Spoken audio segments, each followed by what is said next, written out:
পার্থপ্রতিম রায়। পার্থদা, আপনাকে স্বাগত জানাই আমার অনুষ্ঠানে। আমার সঙ্গে রয়েছেন বিজেপি মুখপাত্র দীপ্তিমান বসু। দীপ্তিমান দা, আপনাকে স্বাগত জানাই।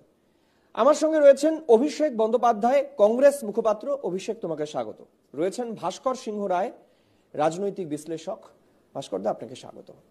আমি প্রথমেই চলে আসতে চাইব দীপ্তিমান বসুর কাছে।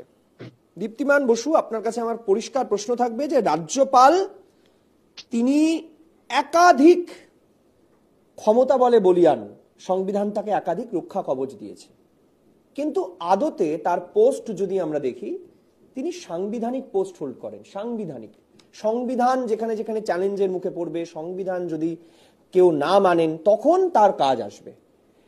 রাজ্যপালের এই মুহূর্তের ভূমিকা দেখে সবাই এক কথায় বলছেন রাজ্যপাল সুপার পাওয়ার ব্যবহার করতে চাইছেন, সুপার অ্যাক্টিভ হয়ে উঠছেন, সমান্তরাল প্যারালাল প্রশাসন চালাতে চাইছেন। রাজ্যপালের ভূমিকা তো এটা নয়। রাজ্যপাল কি তাহলে মনে করছেন রাজ্যে সাংবিধানিক সংকট তৈরি হয়ে গেছে? না, বিষয়টা সেটা নয়। আমার যেটা মনে হয়েছে, দেখো, এইটা একান্তই রাজ্যপাল এবং এই রাজ্যের সরকারের মধ্যেকার ভিতরের বিষয়। এখানে রাজনৈতিক দল হিসাবে আমাদের মন্তব্য করাটা খুব একটা সুবিধাজনক নয় বলেই আমি মনে করি। কিন্তু তবুও আমার বক্তব্য যেটা, দেখো, এই অদ্ভুত পরিস্থিতির সৃষ্টি হলো কেন, এটা তো আমাদেরকে প্রথম বিচার করতে হবে। ধরো, রাজ্যপালের বিরুদ্ধে একটি অভিযোগ হয়েছিল, সেই অভিযোগটার পরিপ্রেক্ষিতে সেটা ঠিক কি ভুল কি সত্যি বা মিথ্যে আমি সেই বিতর্কে যাচ্ছি না, কিন্তু সেই অভিযোগকে ভিত্তি করে এই রাজ্যের মুখ্যমন্ত্রী ভরা সভাতে বললেন, বাবারে আমারও না ওই একা একা এখন ওই রাজভবনের ভিতরে যেতে ভয় করে। কোনো বিচার হয়নি, কোনো তদন্ত হয়নি, তার আগেই এই রাজ্যের মুখ্যমন্ত্রী এমন একটা বক্তব্য পেশ করলেন যেটা সম্পূর্ণভাবে রাজ্যপালের বিরুদ্ধে অনাস্থা প্রকাশ করলো। তুমি যদি দেখো, আজকে 26শে জুন সায়ন্তিকা ব্যানার্জি এবং রায়াত হোসেন দুজনকেই ডাকা হয়েছিল শপথ গ্রহণ অনুষ্ঠানের জন্য। তারা শপথ গ্রহণ করলেন না। তার বদলে সায়ন্তিকা ব্যানার্জি, তার স্টেটমেন্ট কি, প্রেস স্টেটমেন্ট ভয়ঙ্কর। তিনি বলছেন যে না না, আমি একা, ওখানে আমাকে একা ডাকা হয়েছিল, আমি একা রাজ্যপালের কাছে যাব না। এই যে রাজ্যপালকে সরাসরি না বলেও ঘুরিয়ে যেভাবে তার বিরুদ্ধে অনাস্থা প্রকাশ, সন্দেহ প্রকাশ, অপমান করা, এইটা তো একটা মারাত্মক মানসিক। আপনি যাকে পাশ হয়ে রয়েছে, সই করার টাইম পাচ্ছেন না রাজ্যপাল। আমরা আমাদের রাজনৈতিক দল হিসেবে রাজ্যপালকে ডিফেন্ড করার কোনো দায় নেই, কিন্তু আমি যে কথা বলবো, যে রাজনীতি পশ্চিমবঙ্গের বুকে চলছে, অত্যন্ত কদর্য এবং ঘৃণ্য রাজনীতি। এই কদর্য এবং ঘৃণ্য রাজনীতিকে রাজ্যপাল কিভাবে ডিফেন্ড করবেন সেটা তার নিজের ব্যাপার। এখানে আমাদের রাজনৈতিক দল হিসেবে কোনো বক্তব্য নেই। কিন্তু আমার কথা হচ্ছে, এই যে তোমরা বারবার বলছো না, বা তৃণমূল বারবার বলছে না যে আর্তদের কাছে রাজ্যপাল চলে যাচ্ছেন, যাদের কে মারা হয়েছে, যেরকম শিলিগুড়িতে যে ভদ্রমহিলাকে নেকেড প্যারেড করানো হয়েছে, তার কাছে রাজ্যপাল চলে যাচ্ছেন। কই গোপালকৃষ্ণ গান্ধীর কাছে মমতা বন্দ্যোপাধ্যায়, একটু মনে করিয়ে দিতে চাই, 2006 থেকে কতবার গোপালকৃষ্ণ গান্ধী যখন রাজ্যপাল ছিলেন, তার হস্তক্ষেপ কতবার মমতা বন্দ্যোপাধ্যায় প্রার্থনা করেছিলেন। তখন গোপালকৃষ্ণ গান্ধী যখন এই সম্পর্কে স্টেটমেন্ট দিয়েছিলেন, সিপিএম এর সেই তৎকালীন অত্যাচার সম্পর্কে স্টেটমেন্ট দিয়েছিলেন, তখন তো মমতা বন্দ্যোপাধ্যায় একবারও মনে হয়নি, তৃণমূল কংগ্রেসের একবারও মনে হয়নি, তাকে সমর্থন করেছিলেন, বারবার তার কাছে গিয়ে হত্যা দিয়ে পড়েছিলেন। রাজ্যপালের তো এটাই কর্তব্য, যেখানে মানুষকে রাজ্য সরকার তার নিরাপত্তা দিতে পারছে না, এখানে রাজনৈতিক দলের কথা বলে লাভ নেই, এখানে মানুষ তো এই সরকারের অধীন। আমার এখানে একটা বক্তব্য আছে দীপ্তিমান দা, এক মিনিট দীপ্তিমান, আমার এখানে একটা বক্তব্য আছে। সরকারকে সরিয়ে দিন, ওরা আইন মানছে না, বিধি ভঙ্গ করছে। তিনি আবার আমরা দেখতে পাচ্ছি যে রাজ্যপাল গিয়ে জগদীপ ধনকরের সঙ্গে দেখা করে পরামর্শ চাইছেন রাজ্যপালকে কি কি করা উচিত। আমি বলছি, তার মানে উনি কি মনে করছেন রাজ্যে সাংবিধানিক সংকট তৈরি হয়েছে? তিনি কি এই নির্বাচিত সরকারকে ফেলে দেওয়ার জন্য চেষ্টা করছেন? না, আমি রাজ্যপাল কি চেষ্টা করছেন সেই বক্তব্য বা তার মডাস অপারেন্ডি নিয়ে আমার কিছু বলার নেই। কিন্তু মনে কি হচ্ছে, মানে আমি বলছি আপাত দৃষ্টিতে যেটা সাধারণ মানুষের মনে হচ্ছে, আমি একটা জিনিস ফ্রেম হচ্ছে এর থেকে, যে এই রাজ্যে রাজ্যপালের মতন সাংবিধানিক দায়িত্বপূর্ণ একজন ব্যক্তি, তারই নিরাপত্তা নেই, তাহলে সাধারণ মানুষের নিরাপত্তা কোন জায়গায় পর্যবেক্ষণ? তাহলে রাজ্য আইন শৃঙ্খলা ভেঙে পড়েছে। একদমই। তাহলে যদি রাজ্য আইন শৃঙ্খলা ভেঙে পড়ে, তাহলে তো অবিলম্বে 355 বা 356 জারি করা উচিত। স্বরাষ্ট্র দপ্তরে তাহলে রাজ্যপাল আমাদের নিরাপত্তা নিয়ে ছেলেখেলা করছেন।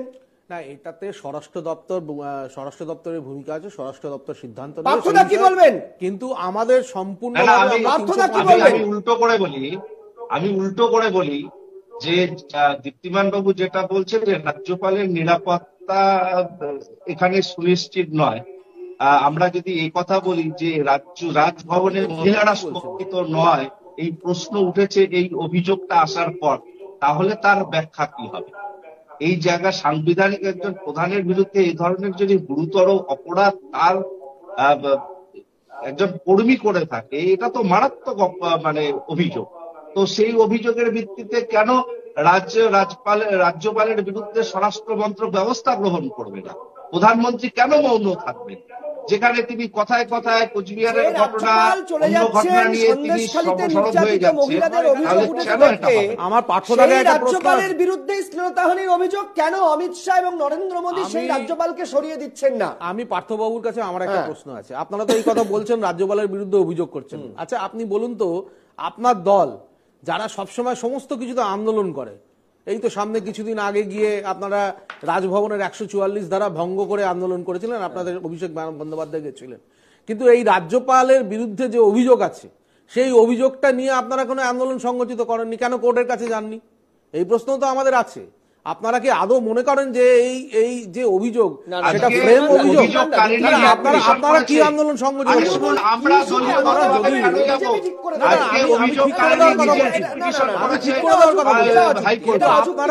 আপনারা কি একবারও দাবি করেছেন, একবারও স্বরাষ্ট্র মন্ত্রককে চিঠি লিখেছেন?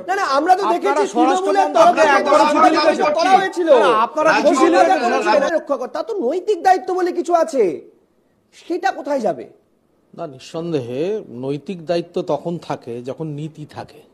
এবার বিষয়টা হচ্ছে যে আজকের আমরা রাজ্য সরকারের নীতি কোন দিকে আবর্তিত হচ্ছে সেটা আমরা খুব পরিষ্কারভাবে দেখতে পাচ্ছি। এই যে লাস্ট সেশনে যে সাংবিধানিক ক্ষমতা বলে স্পিকার রাজ্যপালকে বিধানসভায় ডাকলেন না, ঠিক সেই সাংবিধানিক ক্ষমতা বলে রাজ্যপালও চিন্তা করেছেন যে আমি রাজভবনে বিধায়কদের শপথ বাক্য পাঠ করাবো। আচ্ছা, 2023-এ এই যে নির্মল চন্দ্র রায়, যিনি আমাদের উত্তরবঙ্গের বিধায়ক, ধূপগুড়ির বিধায়ক, তিনি কি করে রাজভবনে গিয়ে শপথ বাক্য পাঠ করেন? সেখানে তো কোনো অসুবিধা হয়নি। তো এই সায়ন্তিকাদের যদি এতই কাজ করবার বাসনা থাকে, উদগ্র বাসনা কাজ করবার, মানুষের কাজ করাই মেনে এলাম। রায়াত হোসেন এবং সায়ন্তিকা ব্যানার্জি তো 26শে জুন উনি ডেকেছিলেন, তো 26শে জুন ডেকে তো বলেছিলেন যে আপনারা আসুন, আমরা এখানে আপনারা এসে শপথ বাক্য পাঠ করেন, অসুবিধা কি ছিল? এই বক্তব্য থেকেই তো এই জলঘোলা গুলো হচ্ছে। আমরা কি সত্যি খুব মন থেকে বিশ্বাস করি যে এই রাজ্যপালের মতন একজন সাংবিধানিক পদ, একজন মহিলা এরকম সম্ভ্রম নষ্টের মতো, আপনারা যেমন বিশ্বাস করেন না যে সন্দেশখালীর মহিলারা তাদের সম্ভ্রম নষ্টের জন্য 500 টাকা 20 টাকায় তারা মিথ্যে কথা বলছেন, আবার এটাও তো আমরা বিশ্বাস করব না যে একজন মহিলা রাজভবনের অস্থায়ী কর্মী, তিনি তৃণমূলের কথায় গিয়ে নিজের সম্ভ্রম নষ্টের জন্য অভিযোগ করছেন এবং তিনি এখন প্রয়োজনে সুপ্রিম কোর্টে গিয়ে মামলা করছেন, রিট পিটিশন করছেন। আমরা এগুলো বিশ্বাস করি না। আমি এখানে একবারে বলছি না যে তৃণমূল এই জিনিসটাকে করিয়েছে, বাট আমাদের একটা সাধারণ মানে এত দুধে একজন আইএএস অফিসার এই ধরনের ভুল এত লাইমলাইটে থাকা রাজভবন এখানে বসে করা সম্ভব? এটা কি আদৌ কি সত্যি ঘটনা না ফ্রেম ঘটনা? আমি বলছি না, আমি সত্যি হতেও পারে, কিন্তু এর সঙ্গে এই সম্ভাবনাটাও বিচার করা উচিত। আমার বক্তব্য এটা, তাহলে তারও তো নৈতিক দায়িত্ব রয়েছে। আমি একটা কথাই সৈকত বলবো, কিন্তু এই যে মনে হওয়ার উপরে রাজ্যের মুখ্যমন্ত্রী এই মন্তব্য কি করতে পারেন যে আমার ব্যক্তিগত স্তরে ওখানে যেতে ভয় লাগছে? অত্যন্ত